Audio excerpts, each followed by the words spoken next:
Power star Pawan Kalyan తన కెరియర్లో చాలా వరకు బాధ్యత గల పాత్రలే వేశాడు. కొన్ని అల్లరి పాత్రలు వేసినా సరే హద్దులు దాటింది ఎప్పుడూ లేదు. సమాజానికి చెడు సందేశాలు ఇచ్చే అంశాలు తావు లేకుండా చూసుకుంటాడు పవన్ కళ్యాణ్. జానీ సినిమాలో నువ్వు సారా తాగుట మాను లింగం అంటూ మద్యపానానికి వ్యతిరేకంగా పవన్ ఓ పాట రాయించి స్వయంగా తనే పాడిన సంగతి గుర్తుండే ఉంటుంది.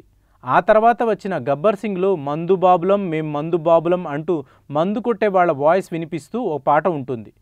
ఆ పాట ఆడియోలో విన్నప్పుడు ఇలాంటి పాట పెట్టేరేంటి అనిపిస్తుంది, కానీ సినిమాలో దానికి కౌంటర్ సీన్లు కూడా ఉండడంతో బ్యాలెన్స్ అయిపోయింది.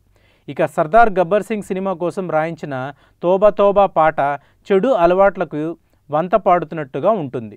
కానీ ఆ పాటకు సినిమాలో ఇచ్చిన ముగింపు ఓకే అనిపిస్తుంది. తన సినిమాల్లో మందు పాటలు పెట్టే సాంప్రదాయాన్ని పవన్ కాటమరాయుడులోనూ కొనసాగించాడు.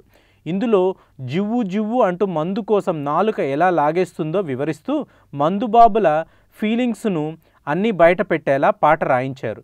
సినిమాలో దీన్ని ఎలా తెరకెక్కించారో, పాటను ఎలా ముగించారో కానీ లిరిక్స్ వింటుంటే మాత్రం ఏదో తేడా కొడుతుంది.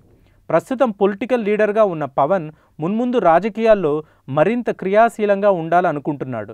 ఇలాంటి టైంలో ఈ జివ్వు జివ్వులేంటి అని జనాలు ఆశ్చర్యపోతున్నారు.